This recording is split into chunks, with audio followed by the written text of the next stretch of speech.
The Lord be with you. What do you need? You look like a learned man, sir. I assume you're most likely an alchemist, right? Oh, what times we live in. A man pulls out a book and is immediately the center of interest. This wouldn't have happened during the times of the ancient Romans. But no, my friend. I'm neither an alchemist nor a scholar. Or actually, I am a bit of the latter. I used to be the high scribe here, but that was a long time ago.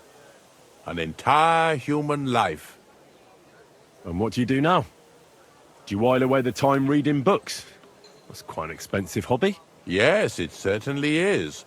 Fortunately, I have access to several monastery libraries. Nevertheless, I spend my time writing rather than reading.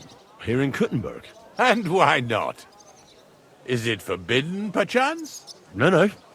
I just thought that's what the monasteries are for. Certainly, but we are living in revolutionary times, and we also need to record things both simple and legal. As I say, let us learn humility and live in the truth of God.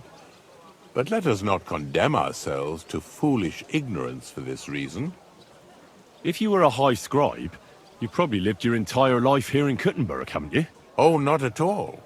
I was fortunate enough to have traveled the world over and to have served several bishops. In fact, I was also a notary for our good Emperor Charles. May God give him eternal glory. I have only recently returned here to the city, for I have an important and very difficult task here. And what is your task here? I presume it's to write a book about the city. Actually, that's correct. About this town, about the people who live here, and especially about mining.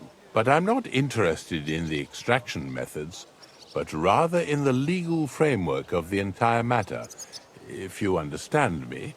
Perhaps. In short, I'm perceptive to the legal standards, regulations, and laws. I would like to write a book about it all. Something like a mining legal code? Yes and no. The legal code as such has long existed. I'm aiming more at its reform.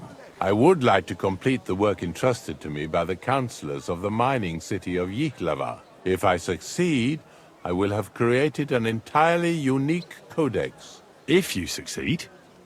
You don't know for sure? Nothing is ever certain, but I firmly believe I shall. After all, I have God's eye looking over me, and this town surrounding me. It truly helps me to walk through the streets of my youth. Tell me, what was King Charles like? I've heard he was a powerful and just ruler.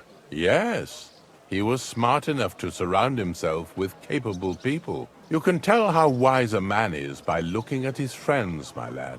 And Emperor Charles of Luxembourg was friends with poets, philosophers, bishops, and even the Pope himself. He sought to maintain the status quo and consolidate the power of the Church as his greatest ally. And that was his biggest mistake. Wait, what do you mean by that? That the end justifies the means, and the Church became quite rich thanks to Charles. Monasteries and bishops have acquired huge estates, and the nobility and the burghers are green with envy. Mark my words, this will not end well. There will soon be another war. It's not like the current one is over. Compared to what is coming, this is a mere shoving match. Believe me, when the Church gets involved, the struggle for the very soul of every man will begin. Till we meet again, Henry.